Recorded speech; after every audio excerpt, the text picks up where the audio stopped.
puntahan natin tong isang topic na naman na to. Sabi kasi ni Attorney Jess Falsis na ito nireactionan kasi ito ng marami talagang nag-react or nagkaroon ng violent reaction sa mga DDS. Kasi sabi ni naalala nyo ba nung una kasi na parang opening na pananalita ng mga abogado ni VP Sara, sabi 32 million votes, pinakamaraming boto na natanggap. Alam ko na sinabi rin to ni Chis Escudero, di ba? Na sa history daw pinakamataas na boto na natanggap.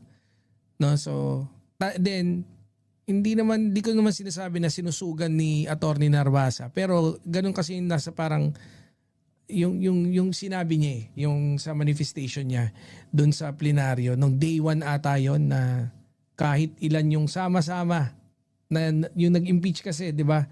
Alam naman natin ang nag-impeach doon sa lower house. Kahit sino daw doon, yung mga boto doon, walang may mas mataas kaysa sa kahit sino man doon. Oh, sabi ni Boss Flyleaf, saan ba nila nakuha yung rating? Sumadsad daw trust rating ni BBM, sabi sa balita, dumadami nga supporters. Kaya nga, no? Minsan kasi propaganda ngayon yung Pero ako, kahit nung dati pa, wala ako masyadong concern pagdating dyan sa mga trust rating na yan. Hindi. No? Ito, kaya sabi ni Attorney Jess Falsis, 257 out of 316 congressmen voted to impeach Sara Duterte. That is 82% of all the members of the House. So, collectively, they represent more than roughly 55 million votes out of 68 million who voted in the 2025 election. 55 million is greater than 32 million. Parang gano'n. Yan yung sinabi niya. No? Inana naman siya ni Sasot. Incorrect mathematical analysis, empirically false. Highfalutin words, hayop. Hayop na hayop to si Sasot. Kala mo talaga Incorrect mathematical analysis, empirically false, and computationally ignorant. Naka na hayop. 82% of a congressman does not translate to 55 million votes unless you assume that each congressman got 100% of the votes in their district, which is empirically false. May pa empirically false. Oh. Second, party list representative have multiple members. You cannot say that each member got a different number of votes than the other members of the party list. And third, voters vote for a district representative party list that's double counts. No, 82% of congressmen cannot have a collective vote. That is 32 million individual votes. Imposible. This is because Sara got 61.53% of total votes cast for the VP. To beat Sara's 61.53%, 31.1 million individual votes, Falsis has to empirically show that 257 congressmen got 100% of the votes in their district, and they don't. So, the collective votes of those who signed the impeachment of Sara Duterte is far lower than hers. Sabi niya, magkukompute din ba tayo? Oh. Alam niyo guys, no? Yung representation, punta tayo dun sa civics na yung representation does not mean 100% personal votes. I agree naman kay Sasot dito, no? Pero mga mandirigma, let's break down yung laughable attempt ni Sasot to use fancy words that like empirically false and computationally ignorant, mga pagganong-ganon niyang mga pachenis niya. Hindi mo na kailangan gumamit ng mga ganon, no? To mask her own complete failure in basic constitutional math. Ha? Ako, kay Attorney Jess Falsis ako. For me, he accurately pointed out a massive political reality. The 257 congressmen who voted to impeach Sara Duterte collectively represent more than roughly 55 million voters out of 68 million who registered and voted in the election. Yung sinabi na yun ni Attorney Jess, syempre nagkaroon din siya ng calculation niya. 73 is no longer considered very old. 80 is 90s here in the US, sabi ni Boss Pascachi. Still driving and doing things like the 50s and 60s. Talaga ba? Pero si Sasos kasi, immediately nag-jump to a broken conclusion arguing na si Attorney Jess daw, yung math daw niya is wrong. 'Di ba? Kasi ang ano niya is unless you assume each congressman got 100% of the votes in their district. Sana pala pinunta natin si Attorney Jess. Tingnan natin kung paano niya kung paano niya pinagtanggol. Kasi in a representative democracy like yung Philippines, when a district representative wins an election, they officially represent the entire population and constituency. Yung mga constituents nila. 'Di ba? Yun siguro yung ibig sabihin o yung pakahulugan dito ni Attorney Jess. Since, okay, given, kung sinabi nga na pag yung bumoto sa'yo, kaya ka nanalo, let's say, sa isang barangay or sa isang syudad, sa seat, kunyan, let's say, Makati. Tas yung congressman doon, dalawa yung naglaban. So yung congressman doon na dalawa naglaban, ang nire-represent niya ay pagka, kunyari, ang populasyon doon 2 million. So 1 million nakuha, 1.1 million nakuha nung isa. Ang nakuha nung isa 900 lang sa eleksyon. 'Di ba? So ibig sabihin, tama si Sasot na yung nakuha na 2 million votes, or 2 million na botante, 1.1 million lang yung nakuha. Mas higit lang siya ng almost 200,000. Kaya siya nanalo. Yun lang yung difference. So tama naman si Sasot doon. Pero.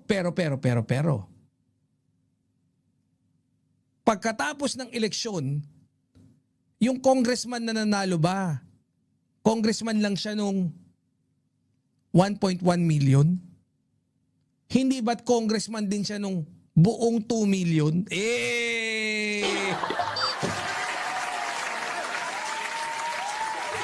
Oy! Sabi ko sa inyo, madadali natin. Parang one representative equals entire voters of the district. Hindi, yan yung argumento ni Parang one representative equals entire voters of the district. Hindi, yan yung yan yung kine-question niya. Which is tama naman siya. Pero, yung approach dapat nga natin, dun tayo sa padali ni Banat Boy. 'Di ba? Kasi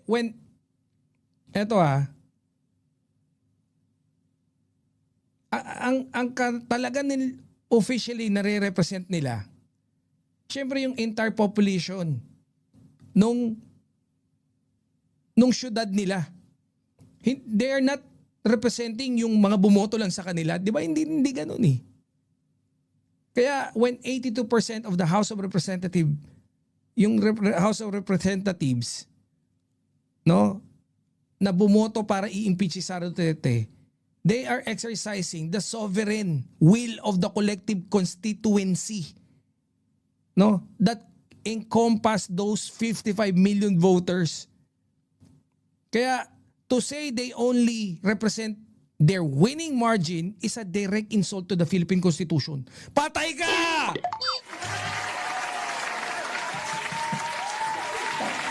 Sabi ko sa inyo, basag sa atin to si Sasot eh. Baka sabihin mo, binasag kita dahil lang sa itsura mong puro kanto. Dali ka. Attorney Jess, you're welcome, Attorney Jess. ang bright ni Banat Boy kayo. Sarap mong kaltukan. There's no other way around na para yun yung nakikita ko na contestation doon eh. Talaga, di ba? So, feeling ko talaga doon yung ini-exercise lang talaga nila yung sovereign will nila, no? Doon sa pangkalahatan ng kanilang nasasakupan. Kaya yung 55 million voters na calculation ni agree, tama doon.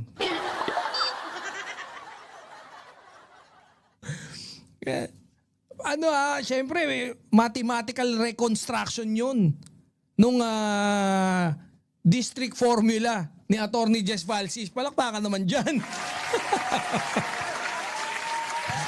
Dali, no? Dali ka. Kaya, eto nakita niyo na yung reconstruction natin, di ba? Pinakita ko kung bakit mathematically precise and accurate ang framework ni Attorney Jess Valsis. Habang sablay yung kay Sasot. Ganon tayo katikas. Pati sa math, wala na, pinasok na ni Banat Boy yung math. Hindi. Kasi kung kunyari gagalingan ko, ako magaling ako sa math guys. No, ayaw ko lang ipagyabang eh. Putya 1 plus 1, 2. Panis yan. Then let's look at the correct formula for constituency representation. In the Philippines, in the Philippine electorate system, each congressional district has an average voting population. If you take the total votes, yung cast in the election, which is around 68 million, di ba? Sabi rin ni and i-distribute mo to proportionally across the 316 members of the House. 316 members of the House. You get the total representation pool. Sabi ko sa inyo, baka maligaw lang kayo eh. Pag tinuloy ko to, baka maligaw lang kayo. Press 1 nga kung gusto nyo ipaliwanag ko. Gusto nyo ba?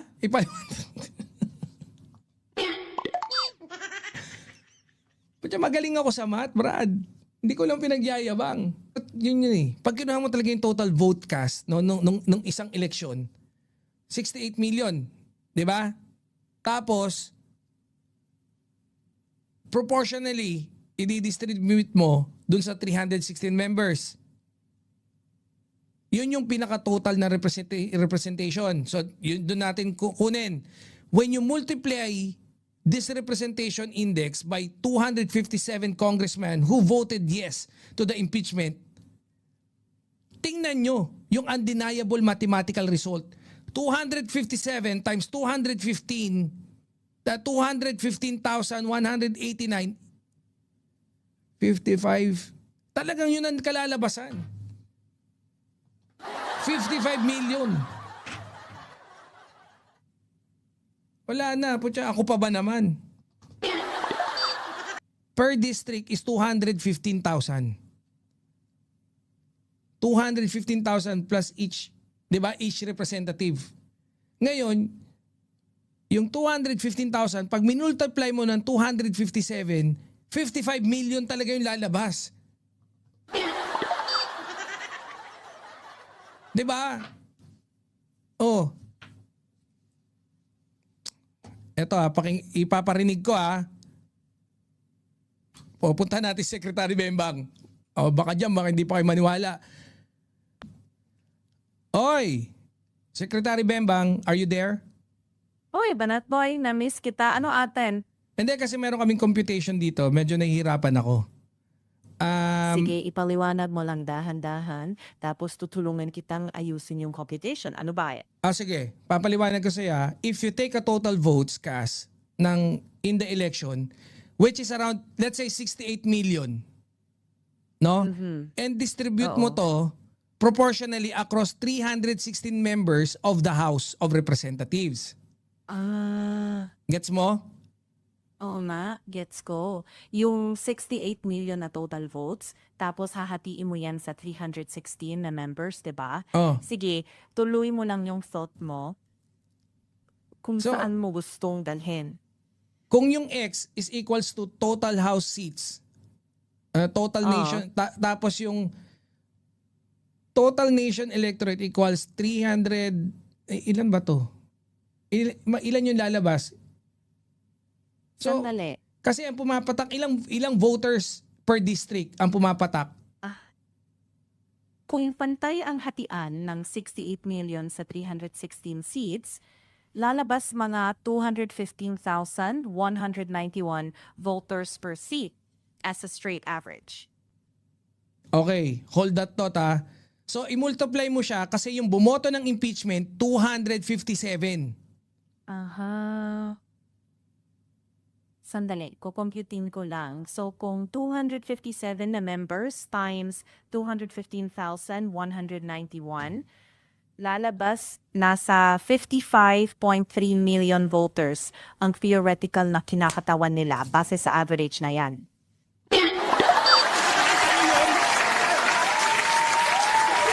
Okay ka.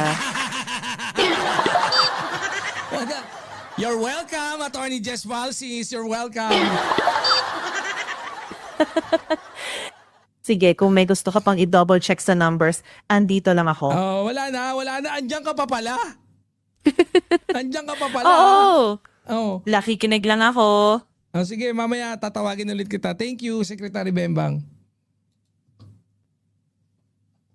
Hindi ko na pinabate. Magtatagal pa yun. Alam mo, madaldal yun. Puta, ang galing ni Banat Boy. Tama. Ay! Napakagaling.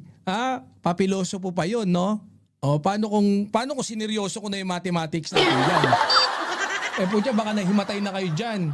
Kaka-compute. Diba? What is Sasso trying to hide? Ako para sa akin, she wants to dilute yung the 55 million na mga constituents figures. 'Di ba? Gusto niyang specific winning votes. Ganun yung gusto niyang datingan lang. Ma'am Chaicher, shout out. Gusto nilang ilagay, desperately wants to keep the narrative that Sara's 31.1 million individual votes noong 2022 are superior. Pero dito, hindi siya makakalusot po siya. Matigas tayo eh. Di ba? Kasi kinalimutan nila that a congressman represents 100% of their district seat capacity. Once they assume office, di ba? Once they assume office, nakita nyo ba yung ginawa natin? Kanina, parang lang na yung representation, na-jackpotan lang natin Pero ngayon, pinang-a-argue ko na Tingnan nyo hindi, wala lang, feeling ko lang para akong DDS. Di ba yung ginagawa nila? Maglalagay sila, mag-a-assume sila na something, and then, later on, kunyari, sabihin nila, si FL Lisa daw, ina-assume nila na siya yung nagpapatakbo ng presidente. Mukhang, later on, ipanga-argue na nila na si FL Lisa talaga ang nagpapatakbo. Kaya nga ganyan nangyayari sa bansa natin. Ganyan. Parang ganun yung pakiramdam ko ngayon.